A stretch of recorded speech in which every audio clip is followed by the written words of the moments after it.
2022 में अमरनाथ वर्सेस ज्ञानचंद की जजमेंट के थ्रू ज्ञान देते हुए ऑनरेबल सुप्रीम कोर्ट ने कहा कि सब रजिस्ट्रार साहब, आपको इतना ज़्यादा पेन देने की ज़रूरत नहीं।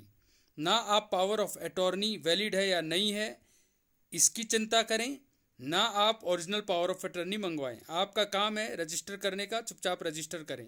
लेकिन सेम 2022 में ही उसी साल एक कॉन्फ्लिक्टिंग जजमेंट आ गई। Assets reconstruction company private limited versus SP Velayutham की जजमेंट में 2022 में ही सुप्रीम कोर्ट ने कहा कि सब रजिस्ट्रार को रजिस्ट्रेशन करने से पहले पावर ऑफ अटॉर्नी की वैलिडिटी को, ऑथेंटिसिटी को जांच लेना चाहिए कि क्या इसके तहत सच्ची में ऑथराइज किया हुआ है ट्रांजैक्शन एंटर करने के लिए।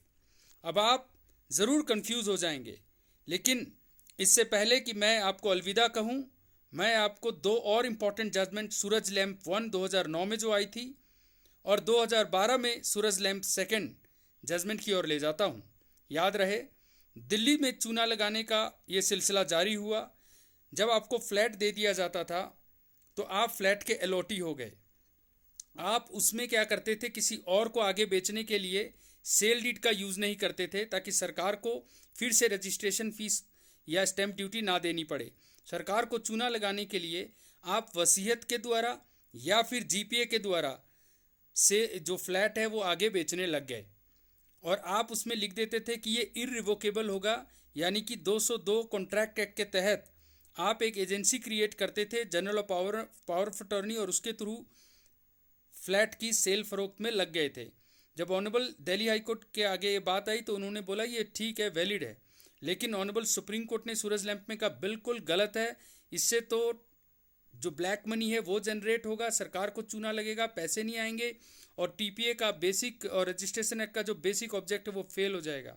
लेकिन सूरज लैंप 2 में ऑनरेबल सुप्रीम कोर्ट ने इसमें थोड़ी सी क्लैरिफिकेशन ऐड की। उन्होंने कहा ठीक है, जो जीपीए के सेल होते हैं या वसीयत के थ्रू सेल होते हैं जिसमें आप लिखते हो कि कब्जा दे दिया है, पैसा मिल गया है और ये मैं ऑथराइज करता हूँ आपको कि अब ये प्रॉपर्टी आपकी है, आप बिना मुझसे सैंक्शन लिए किसी को भी फर्दर आगे बेच सकते हैं और ये जीपीए अब कभी रिवोक नहीं हो सकता। ठीक है, तो ऑनरेबल सुप्रीम कोर्ट ने कहा कि इस तरह की बातों से तो रजिस्ट्रेशन एक्ट और टीपीए फेल हो जाएंगे, इसीलिए सूरज लैंप पार्ट फर्स्ट ने 2009 में जो बात कही हम उस पर मोहर लगाते हैं, यानी ये सेल वैलिड नहीं होंगे। लेकिन ये ब्लैंकेट ऑर्डर हम नहीं पास कर रहे, हम एक एक्सेप्शन भी क्रिएट कर रहे हैं कि जो जेन्यून जीपीए के कॉन्ट्रैक्ट होते हैं, जहाँ सच्ची में कोई बुजुर्ग हो गया है, बूढ़ा हो गया है और अब वो काम नहीं कर सकता, उसको किसी की ज़रूरत है और उसके थ्रू वो कोई प्रॉपर्टी डील करना चाहता है, तो इसमें क्या गलत है। वैसे मैं आपको बता दूं कि एक सूरी वर्सेस कालरा की भी जजमेंट आई थी जिसमें कि और ज़्यादा रायता फैला था ऑनरेबल सुप्रीम कोर्ट के द्वारा, और उसमें कॉन्ट्रैक्ट एक्ट में बोला जो सेक्शन 202 है और सेक्शन 54 टीपीए है, दोनों अपनी अपनी जगह वैलिड हैं। भाई कॉन्ट्रैक्ट एक्ट में आप एजेंसी क्रिएट करके कोई भी चीज़ बेचें खरीदें, कॉन्ट्रैक्ट एक्ट तो पास हो जाएगा। लेकिन मैं आपको बता दूं, अगर हम सूरज लैंप 1 और सूरज लैंप 2 खासकर 2012 की सूरज लैंप 2 को देखें तो वो ही आपको अपने दिमाग में रखना चाहिए कि जीपीए के सेल या विल के थ्रू सेल रजिस्ट्रेशन एक्ट और टीपीए को फेल करने के लिए हैं। ज़्यादा से ज़्यादा ऐसे सेल से 53A के अंदर आपका राइट क्रिएट हो सकता है या 202 कॉन्ट्रैक्ट एक्ट के अंदर या 100 और 55 जो है टीपीए का, उसके तहत आपके पास एक चार्ज आ जाता है प्रॉपर्टी के ऊपर जो बायर है, और दूसरा एक डॉक्यूमेंट लेने का आपका अधिकार आ जाता है।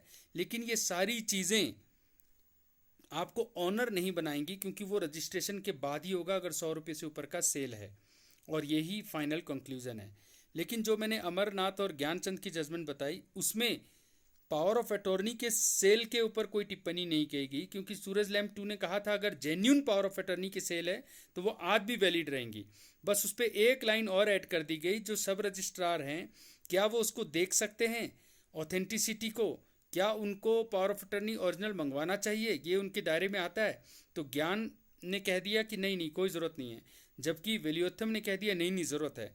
अब देखते हैं इस कॉन्फ्लिक्टिंग जजमेंट को कोई ऑनरेबल सुप्रीम कोर्ट की नज़र में लाए तो इसको लार्जर बेंच को रेफ़र किया जाए। धन्यवाद दोस्तों।